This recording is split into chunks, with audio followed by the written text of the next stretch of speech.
Hi, ocean lovers. Welcome to episode number 1 of Dive Stories, brought to you by PADI, helping millions around the world to seek adventure and save the ocean.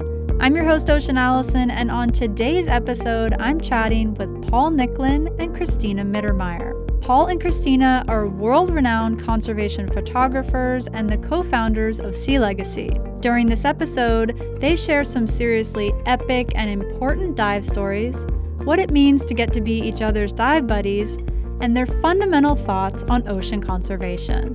All that and more coming right up. Thanks for being here. You're listening to Dive Stories. We bring the underwater world to you through in-depth conversations with inspiring divers from around the globe. Thanks for diving in with us as we seek adventure and save the ocean. Happy listening and happy diving.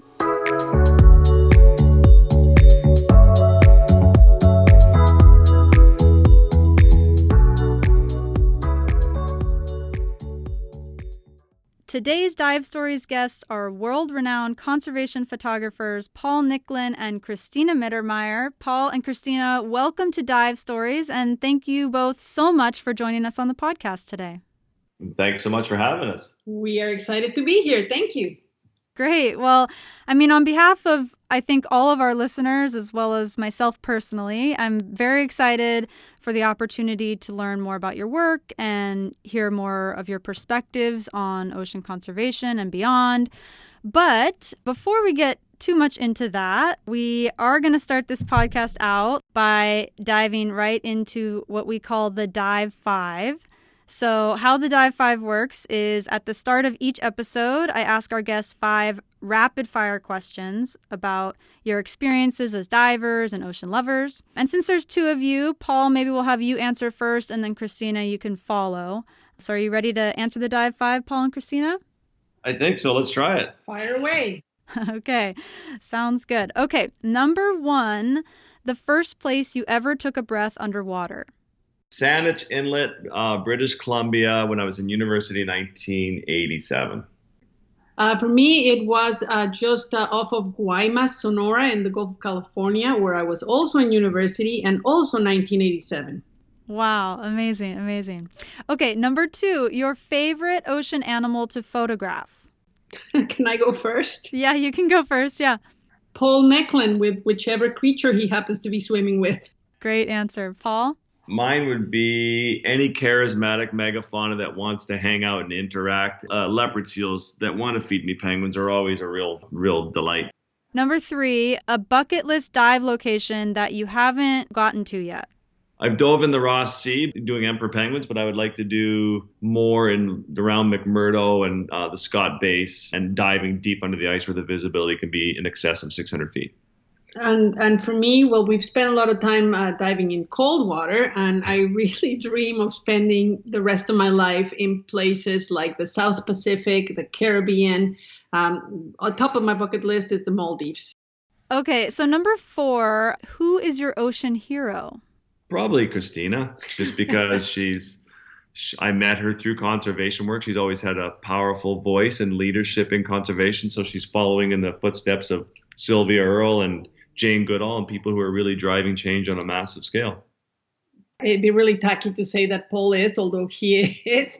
My biggest ocean hero is really Rachel Carson, who's no longer with us, but she inspired an entire generation to care about the environment, and she was a beautiful writer.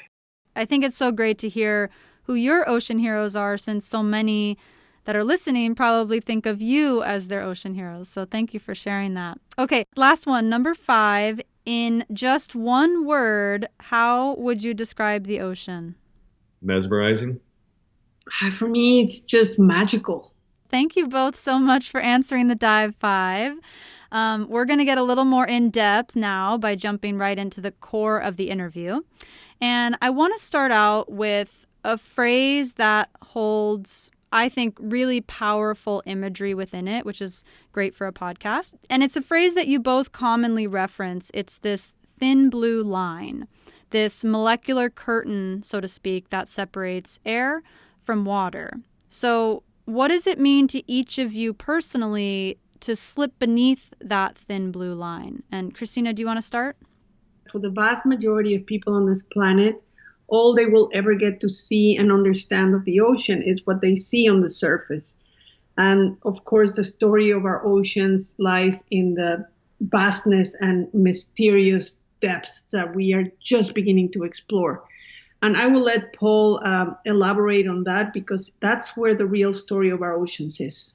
Yeah, you know, for me, it's obviously when you're standing on a beach or along the shoreline and you look out on a beautiful day with beautiful light, the sun, you know, reflecting off the gunmetal sea on a glassy, calm day. And it's almost therapy just to be sitting there in this meditative state looking at just perfection and beauty.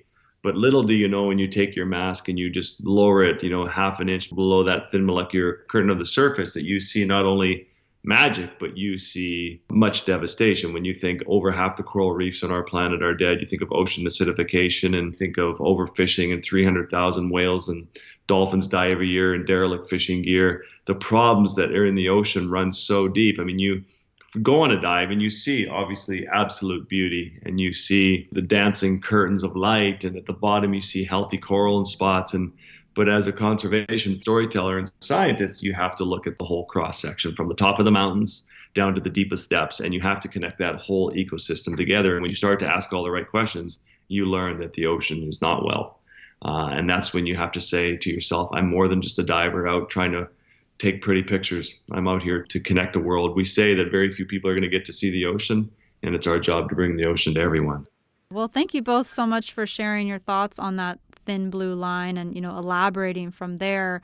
I think every diver, or really just anyone that's ever jumped in the ocean, you know, they have their own experience with that thin blue line. Like you said, many maybe don't get that opportunity or have never had that opportunity. But, you know, I think it's a really kind of core experience that we all have to ourselves. So it's wonderful to hear yours. And with that, with all the incredible underwater images that you both capture and the inspiring conservation work that you do, for those that follow your work, including myself, it's almost hard to imagine that at one point you weren't underwater photographers and scuba divers, which, you know, obviously that's not the case. You had to start somewhere, like all of us.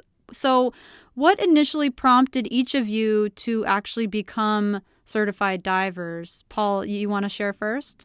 I was, again, at University of Victoria in British Columbia. I was, 19 years old, and a couple of my professors were the world authorities on what they were teaching. And that was, one was an invertebrate zoologist, Dr. Fontaine, just a remarkable man with his knowledge ran so deep. But, he'd be sitting there teaching us about this, the connections between all this invertebrate community underwater.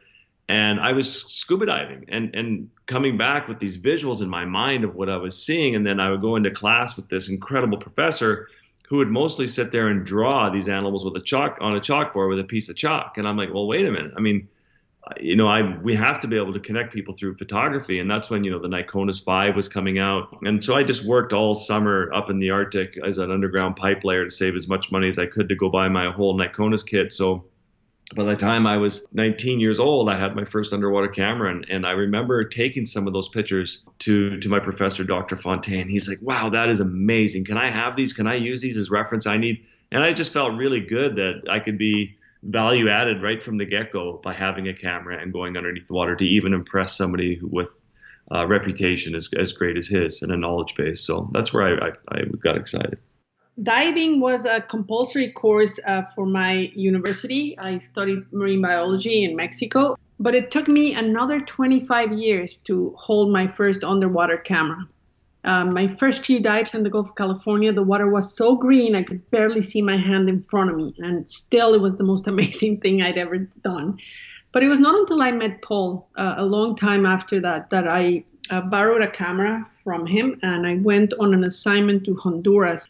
And I think my first few shots must have been a fluke, because since then I'd learned a lot about all the things that can go wrong when you shoot underwater.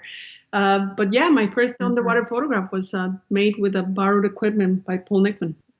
How much of a role would you say that scuba diving, as well as freediving and the skill sets that go into them and the gear that goes along with them. How much of a role does diving play in enabling the work that you do from, everywhere from the polar regions, like you mentioned, you do a lot of work into sometimes the tropics? Diving is obviously crucial to what we do. And I think the biggest thing you learn about, after you get into your thousands of dives, you start to learn that all you are is just a gimbal to your camera. And, it wasn't until I was doing, CCR rebreather courses in caves in Mexico, where you're doing 6-hour dives or 6 hours in the caves every day and you're task loaded. And at the end of those courses, you come out and you pick up a camera and all of a sudden you are swimming up to something tiny. You're never touching the bottom.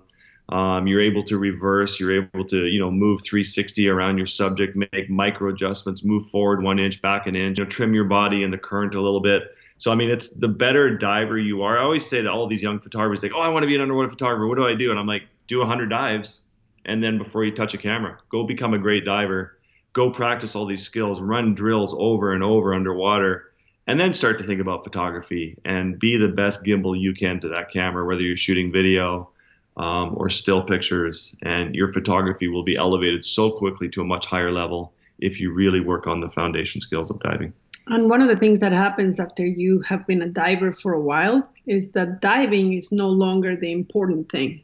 It's just another tool in your toolkit for, the best picture that you can take. And I'm going to say that at least because I love doing over-under photography, I spend most of my time on the surface. Diving is just the occasional thing that needs to happen, but sometimes it's free diving. So it stopped being about the dive and just being comfortable in the water and knowing what the situation calls for.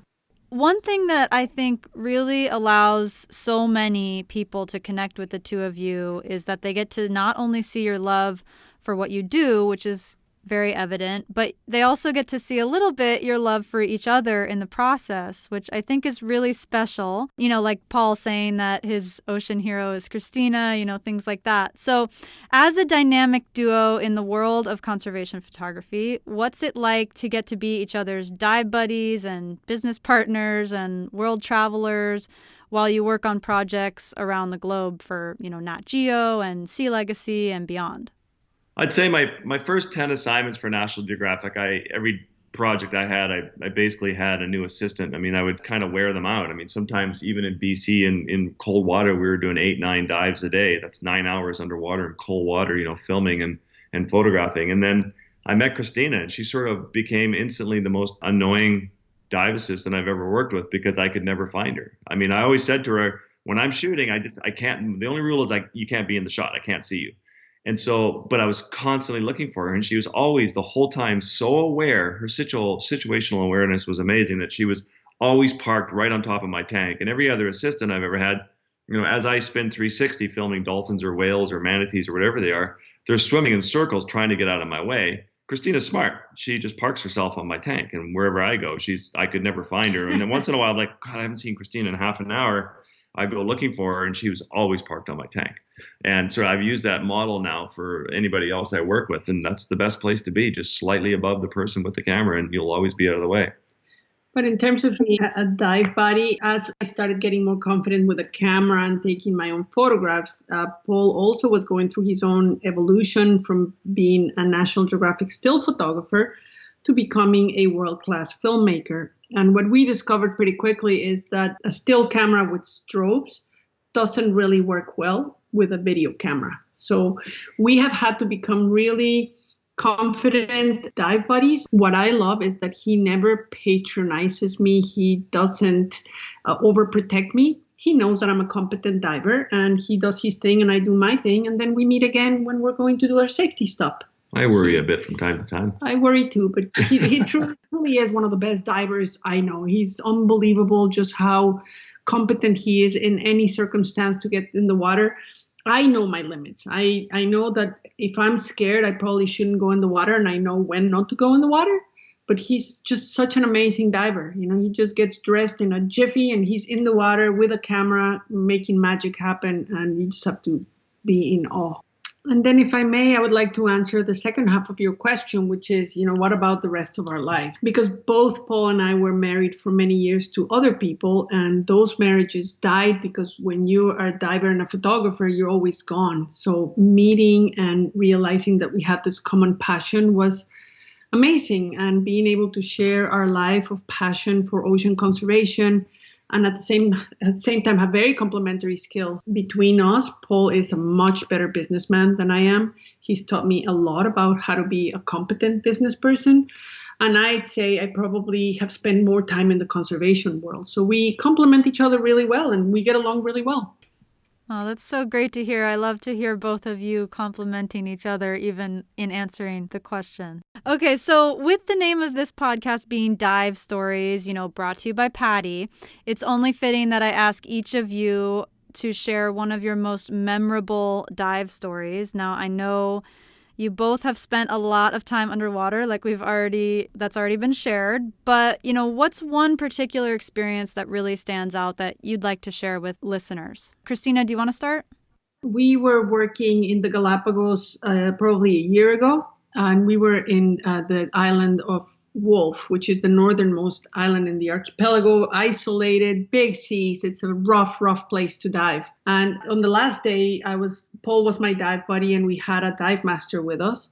We went in, and it was one of those days, when the water is so beaten up by the wind that it's full of tiny air bubbles. So it feels like you're swimming through milk. The sun was coming in, and it was reflecting into everything. And for the beginning of the dive, we were together. And then I look behind me and I see this massive school of fish right behind me. So I turned around and I just parked myself and let the school of fish go by me. And by the time I came out of the school of fish, Paul was gone and the dive master was gone. And I could barely see in front of my hand. I couldn't find them. At some point I heard him, but I thought, you know what?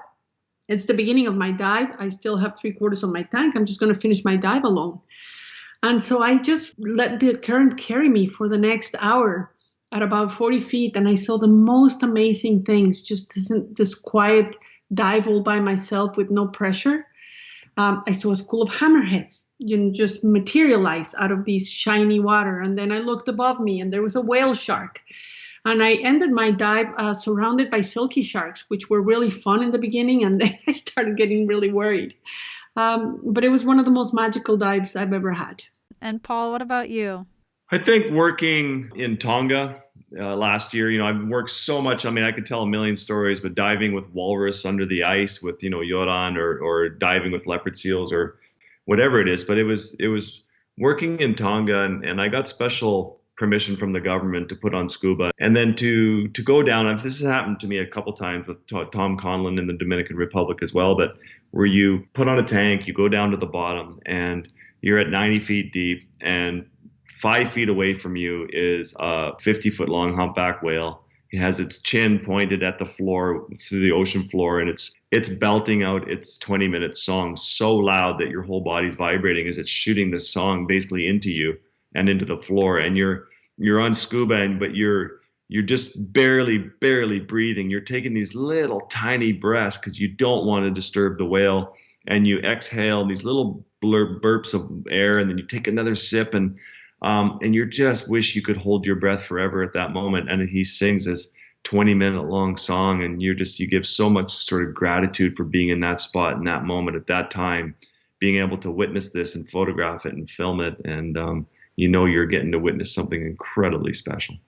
Yeah, it sounds like one of the best concerts you could ever go to. Yeah, you can't put a price tag on that one. No. Okay, so in 2015, together you co-founded your nonprofit SeaLegacy, which uses visual storytelling and photography to promote the protection of the world's oceans. And as a collective, it's not just the two of you, it's a collective of renowned conservation photographers and filmmakers. The SeaLegacy team has a combined social media audience of, I believe, and it's probably growing every day, but something like 20 million followers, which is just absolutely incredible. So I want to ask you, what have been some of SeaLegacy's highlight, campaigns, projects, and successes to date? I just want to back up there 1 second. I mean, what's really cool is, like you said, we have ourselves, but we have, the Sean Heinrichses of the world, and Andy Mann and John Weller and our co-founders. And so when we tie our community together, we have something like 25 million followers. And then when we go outside to to our influencer community and National Geographic, we're into the hundreds of millions of followers. So when you have a campaign and you need to amplify and inject a massive amount of energy into it, and you can engage this community overnight or instantly, it's a very powerful and wonderful tool that we feel very fortunate that we've started building. But Cristina can tell a lot more about it. I think the beginning of SeaLegacy, the birth of it, is really interesting because 2014 was a traumatic year for us. We had been on a number of assignments for National Geographic that were just so tragic and so sad. I think Paul can tell you about when the idea galvanized for him up in the Arctic. But for me, it happened here in the Pacific Northwest when we were photographing a story on the Blob, which was a body of warm water that just sat on top of the Pacific here on the coast between California and Alaska, killing wildlife and creating toxic conditions. And we did a dive in Puget Sound, and Paul was photographing a beautiful wolf eel that was, in anoxic conditions. There was no oxygen in the water, so it was gasping and suffocating. And it was surrounded by all these shrimp, all these prawns that had died already. And I remember just inflating my dry suit and floating to the surface and thinking, we have to do more because photographing for the magazine is amazing, but the story is published and then nothing happens. So Paul was the one who said to me, we have to do a nonprofit organization. And at the same time we were doing that, I was up north photographing polar bears, and I was between National Geographic assignments. And again, it's one of the greatest thrills and honors of my life. It's like making it into the NFL, and you're with the best of the best. And, when you shoot alongside David Duboulet and Flip Nicklen and Brian Scarry and, just the greats. And, we were up there in the Arctic, and I was taking a break, and I was just like, oh, this is so cool. And at that time, I think I just started social media and already sort of got bumped up to 1 million followers because of National Geographic. And I saw these 2 polar bears that had starved to death, these young bears that were along the shores, and we didn't see any ice. We didn't find hardly any live bears that season. And I'm like, same as Cristina, what can we do? It's powerful to shoot for a magazine, but you're there. You work for 2 years on a major assignment. Your work's there for 1 month and it's gone forever. And by then you're on to the next assignment. And journalism is important and it's great, but we need to have conservation follow-up. We need to have conservation wins. And we thought if we can just grow our own community and become an amplification agency for everybody else in the world that's doing this and grow and amplify everybody else's work, including our own. And then we know we're making a difference in injecting a massive amount of energy into a community that needs a lot of help. And it was interesting because when SeaLegacy started and we launched it on November 2nd of 2014 in Monaco, Prince Albert did us the great honor of being the first one to announce that we were doing this. Actually, fun fact to interject there, I actually was at the Blue Ocean Film Festival Conservation Summit that year, and I was actually there when you announced the start of SeaLegacy. It was very exciting and really amazing then and still amazing now. Super cool. Well, the funny thing back then is we literally had no idea what we were going to do, and the only asset we had was our talent as photographers and the ability to tell stories. So we just started posting on Instagram, and I like to tell the story now because it reminds me of that scene in Forrest Gump when he starts running across the country and then eventually he looks back and there's millions of people following him. Pretty much what happened. I think the stories that we were telling were not just little tidbits of ocean literacy and personal narratives. They were really hopeful and people were inspired, and we started growing our community. And at some point, I remember Paul saying, what good is for us to have this following if we cannot deploy our followers into an action? And that's when we started doing campaigns. And I love how Paul tells the story of the death nets, because that was the first time we had a glimpse into what this engaged, passionate community of people who follow us can do when they come together. Do you want me to tell the story? Or? Yes. I got a call one day from Brock Cahill, and tragically, we lost a great hero in Rob Stewart with his accident, and it broke our hearts. And then Brock said, look, he and Rob had been working on these death nets, these drift nets off the coast of California, right in front of LA, to Channel Islands, Catalina, where you've got these mile-long nets that are 100 feet deep, and they're put out in the night and to catch swordfish, but they kill everything in their path, from turtles to whales to dolphins. And I'm like, really? Still in California, the blue state of California? And you find out, you start to do your homework, and you learn that it's the only state still fishing with those archaic methods with a 9-to-1 bycatch waste ratio. So at the same time, SeaLegacy, we had gotten an email from a very small organization called the Turtle Island Restoration Org. Yeah, exactly. And Mercy for Animals. That's right. And they had been trying to stop these death nets for 2 decades without any success.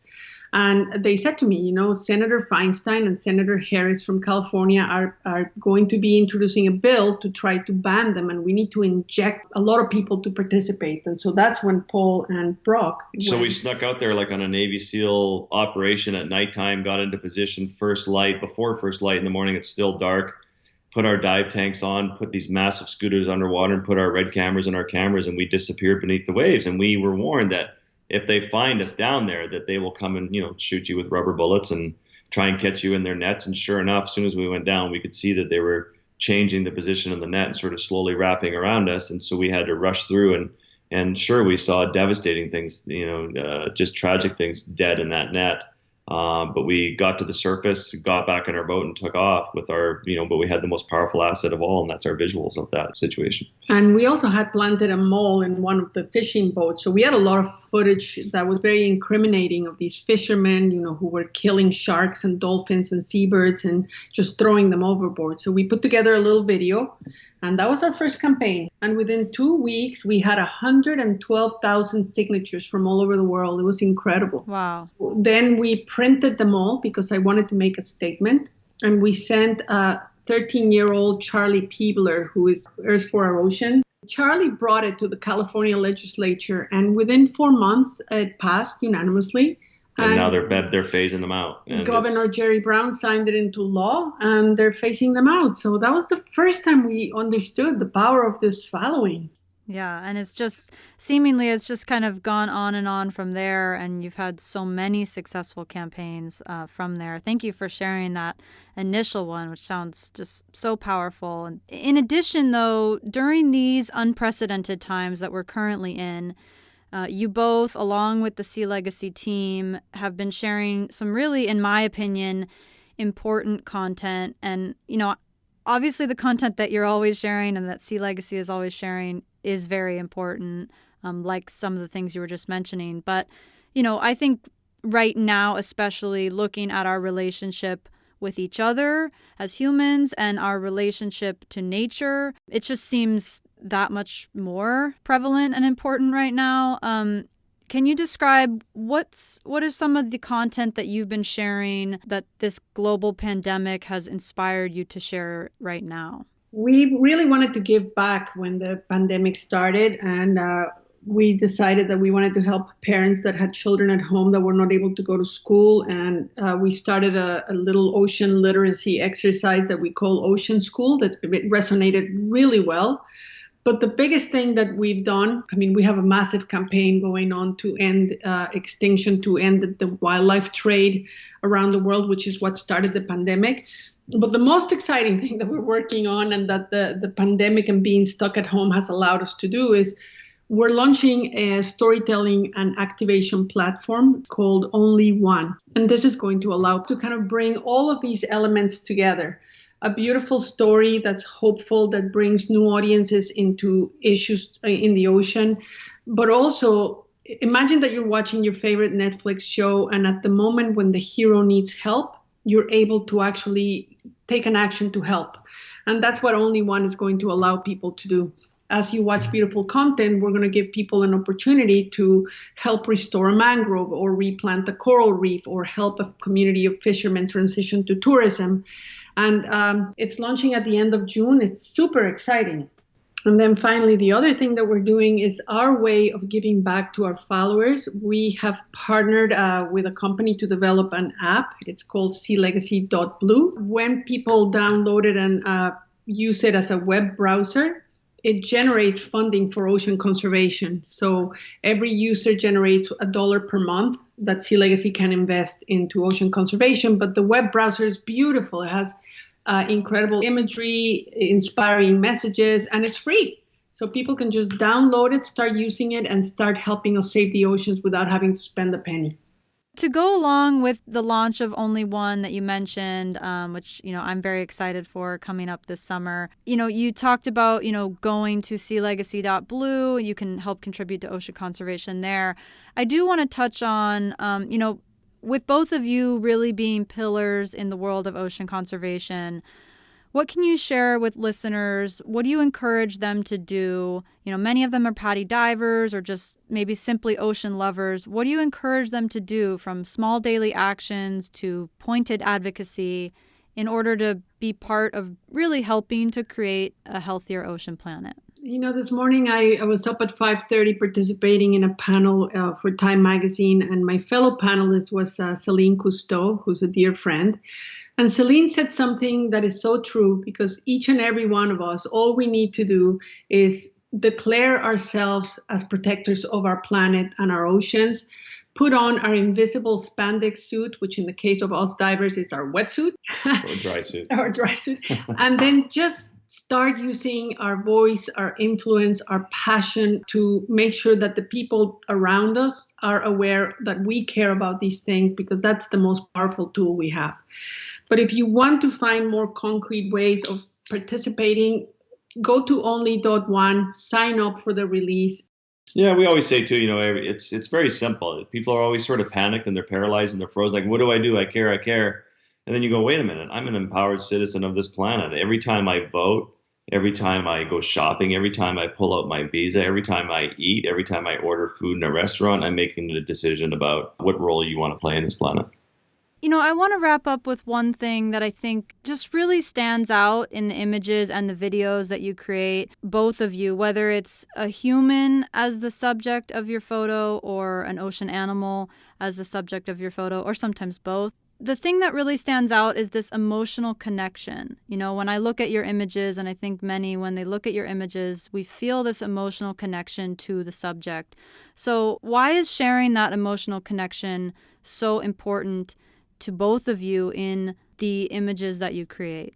I think it's really important you have to have a conversation starter. And I always say art, science, and conservation. So you have to use your photography and base it on fact. It has to be incredibly evocative, emotional, and beautiful. You have to invite people into your world. If you just show them gore and awful things all the time, eventually they're going to turn off because you just can't handle it. And then how it all ties together and how it sort of ties us all together in this conservation movement. And so it's very, very important to use that emotional, beautiful, powerful image to draw people in, lure them in, start the conversation. And then it's also very important with people to let them form their own conclusions. If you're a radical environmentalist and we must be and you must and you are, you're going to turn people off as well. So what you do is that's where you use stories, and you just create this narrative and tell a story, and you let people form their own conclusions. And when people form their own conclusion, they remember it. When I look at my Instagram account and at my portfolio of fine art, I really think about it as if I'm building a bridge of empathy for the natural world. And the best way to express that empathy is by sharing how it feels like to be there and the reasons why I care, and making those reasons accessible to others so that they too can dig into how they connect to the natural world. So it's all about building a sense of community and relationship, not just to the ocean, not just to its creatures, but to each other. Thank you both so much for sharing your perspectives on that. And on behalf of our global community of PADI divers and ocean lovers, thank you both so much for the inspiring images that you create, your immense passion for ocean conservation, the exciting new endeavors that you have coming up like Only One. And, thank you for joining us on Dive Stories. It was great to talk with both of you. Well, thank you so much. It's been a real pleasure to be here, and it's fun to be some of your first in this exciting new series. Thank you so much, Ocean Allison, and thank you to the PADI community. You guys are our family around the world. Thanks for tuning in to Dive Stories. You've just heard Paul Nicklen and Cristina Mittermeier, world-renowned conservation photographers. To learn more about their work and how you can get involved, find Paul on Instagram at Paul Nicklen, Cristina on Instagram at Mitty, and visit SeaLegacy.org as well as only.one. Inspired to connect with the ocean further? With PADI e-learning, you can start your next dive adventure right now from the comfort of your own home. E-learning allows you to complete the online portion first and then connect at any time with a PADI dive center or resort to complete your in-water training. Whether you're just starting or continuing your diving journey, PADI e-learning is an ideal way to jumpstart your next underwater adventure. This has been Dive Stories, brought to you by PADI, Seek Adventure, Save the Ocean. If you love the ocean and enjoyed this podcast episode, please subscribe to Dive Stories in your podcast app and feel free to leave a review. Follow PADI on social media and head to PADI.com to join our community of torchbearers working together to seek adventure and save the ocean. I'm your host, Ocean Allison. Happy diving!